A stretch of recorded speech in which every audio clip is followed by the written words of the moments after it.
gusto mong i-apply ngayon sa mga susunod ng relationship? Yun nga, yung sinabi ko na ang meaning ng love hindi lang talaga yung isa. Iba't ibang mag-meaning sa bawat tao darating sa buhay. So sana, ito nga, sabi ko, kaya rin hindi pa ako pumasok sa isang relasyon. Dahil hindi pa ako parang handa talaga na parang dapat buong-buo talaga eh. Buong-buo yung love mo, parang buong-buo yung pagkakilala. Hindi ba kinilig ka lang or parang pinaparamdam niya na special na siya yung parang hope na nakaabot sa isang relasyon. Ngayon hindi, as in, dahan-dahan talaga. Mars, yung mami mo kasi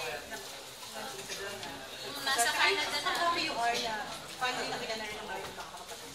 Sobrang saya kasi yung tulad ko na sinasabi ko, deserve talaga ng mami ko na makatagpo ng ka-forever na partner, isang partner sa buhay.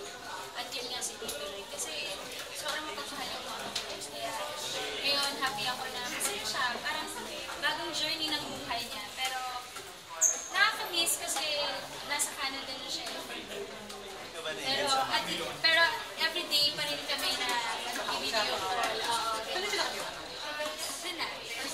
Hindi ko manigan sa mamuno na ano pa siya magkaroon ng Narating yung time ko.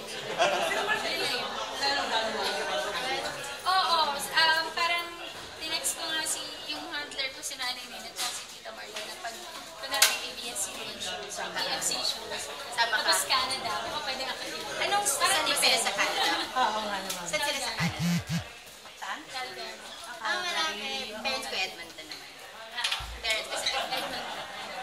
Nakapit-bahay lang. Malamig. Kiss mo sa yung nanay. Anong teleserye mo, would it matter kung ka pa lang sa prime time or sa atin?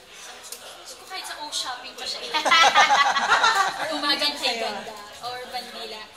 Ang importante ay binigyan pa rin ako ng project sa ABS-CBN.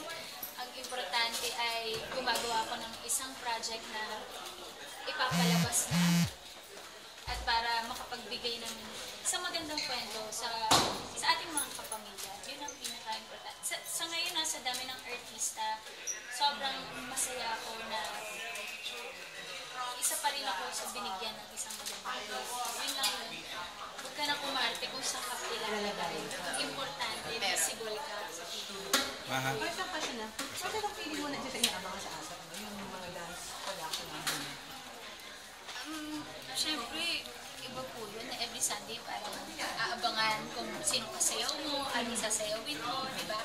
Kaya naman, 15 years na rin ako nasa almost 15 years na rin ako nasa ASA. At yung mga iniidolo mo noon, nakakasayaw mo, like Miss Amanda Page, napapanood mo lang dati, di ba? Tapos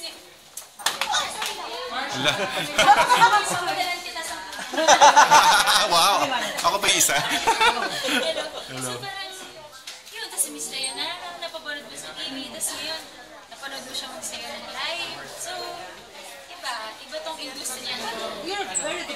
Sino yung mga artista doon? Di ba na siya? Miss Sharon, Miss Maricel Soriano. Mga sila mga diamond star, mega star. Bakit hindi? May title ka rin naman, di ba? Papangarapin mo talaga eh. Na napakatrabaho sa siya dahil isa sila sa mga rason kung bakit ka nangarap. Kung bakit gusto ko man. Kung wala ka showbiz, wala ka sa showbiz. Flight attendant.